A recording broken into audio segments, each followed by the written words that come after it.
Why do you think some people have an issue with St. George's Day? The people that tend to fly the St. George's flag the most on social media tend to be of a hard right persuasion. There's nothing hard right about flying St. George's flag. It's just unfortunate that seems to have been taken up as the calling card of the far right. We still have some work to do with the St. George's flag to make sure that it represents the values that a modern England should represent. Yeah, it may be that as a flag, as a symbol, it's been appropriated by people on the far right, but that doesn't mean that all of us who have respect for the English flag, for the St. George's Cross, are on the far right, nor that we should be ashamed to fly it or to give it, due respect. I agree. It doesn't mean that anybody who flies the St. George's flag is racist. It doesn't mean that anyone who flies the St. George's flag is far right. It just means we have some work to do to make sure that flag loses that stain of being associated with them. I have no disagreement with anything you just said. Yeah, Does the history of the British Empire put some people off celebrating England? It may be the far right that Femi mentioned. Maybe, they do yearn for the days of British imperialism, but most of us don't. Most of us don't associate the flag of St. George with British or UK imperialism. We associate it with today's England, and today's England's a very different proposition to the imperial country that none of us lived in, and that I don't think any of us should consider ourselves responsible for.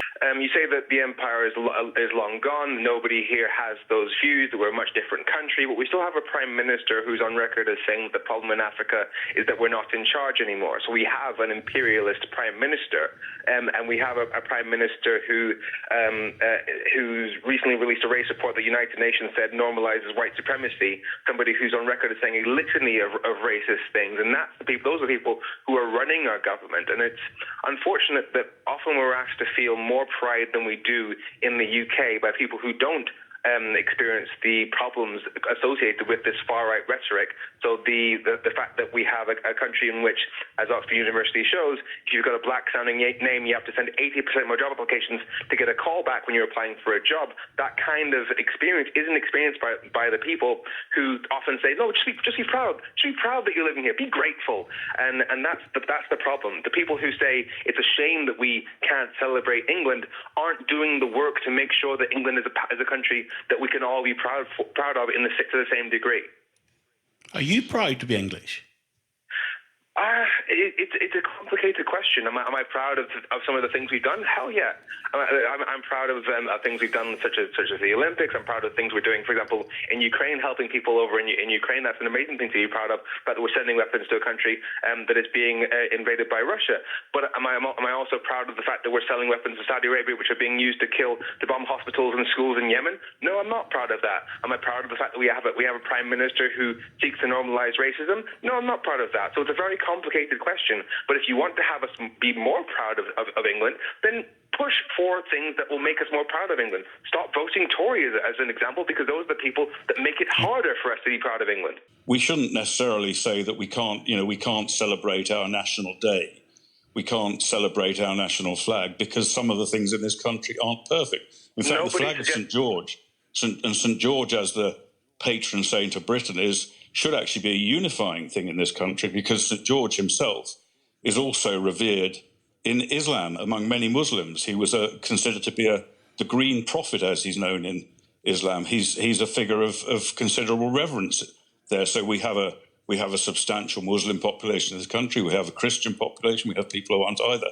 And it could be a unifying thing if it wasn't used as an attempt to, and I'm not suggesting Femi is doing this, but by many people using, St. George, using the British flag as being a way of attacking Britain's culture and Britain's past. We don't celebrate St. George and the bad things that is represented by Britain. We celebrate it as the good things, and there are many good things, and Femi's mentioned some of them. I'd also mention the fact that although Britain ought to be ashamed of its involvement in the slave trade, Britain also was the one country in the world that led the ending of the slave trade, including many British sailors on the high seas who lost their lives fighting against slavers. And then you look at the Second World War, where huge numbers of Britons lost their lives fighting against fascism. We were the one country in 1940 that stood up against Hitler and fought Hitler. And that was under a prime minister who many people would no doubt accuse, and I know many people do accuse Winston Churchill of being racist and an imperialist as well. Yet he was the figurehead of Britain at that time who led the British role anyway in the defeat of Nazis.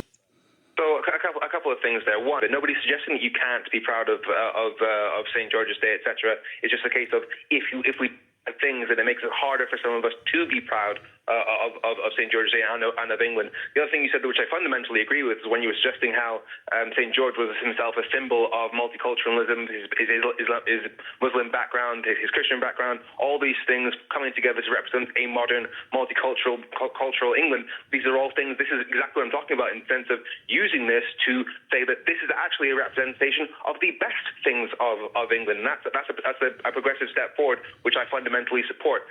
As for slavery, that's a difficult example to use because praising ourselves for helping to end slavery is like the leader of a gang of rapists saying, "Hey, I stopped this from raping anymore. That makes me a good guy in history." It doesn't really work that way. As for Winston Churchill, yes, he helped. He was instrumental in defeating Nazism, but the notion that being slightly less racist than the people that you're fighting isn't really a great win.